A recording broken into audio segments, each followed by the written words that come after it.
This is the diagonal arc and relaxation. It's the arcing of the low back while simultaneously hiking the hip towards the right shoulder and left shoulder. What this is going to do is it's going to access a different part of the low back. It's going to access the diagonal part of the sacrum. So when you did the first contract and relaxation in the low back, you just got pretty much down the middle. In order to get the sides, the diagonals of that low back, we're going to do this.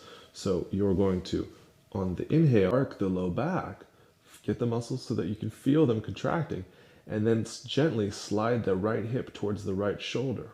So then you're going to be accessing the lower right part of the low back, right?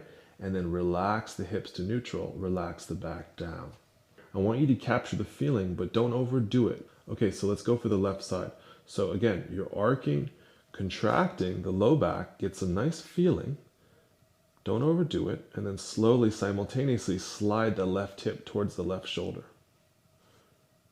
And now relax the left hip to neutral and the back falls. So again, you're contracting the low back, and then by sliding the hip towards the left shoulder, you're accessing the lower left part of the low back, right?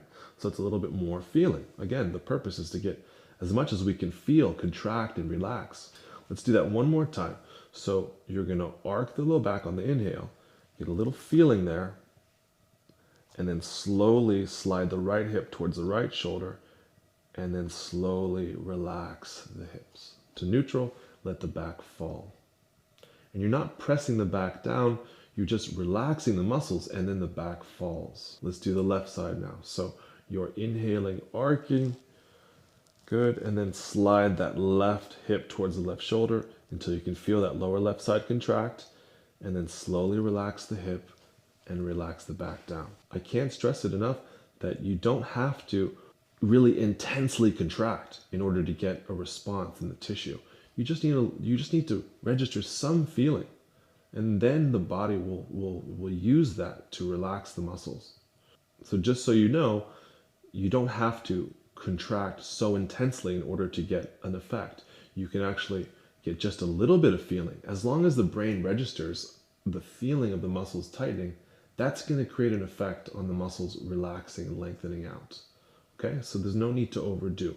But you can experiment with contracting this much versus contracting that much and see how it feels. On that note, I do want to say that during the process of doing the movements, you're going to feel some soreness because you're connecting with what's already in the muscles. If the muscles are very tight, they're sore all the time because they're working all the time. So we have to connect how sore they are in order to relax them. That's part of the process. But as you do them on a daily basis, after 1 week, 2 weeks, 3 weeks, the muscles start to unwind, the soreness starts to subside, and then you're starting to move towards a more neutral and spacious physical existence, which is going to feel really good.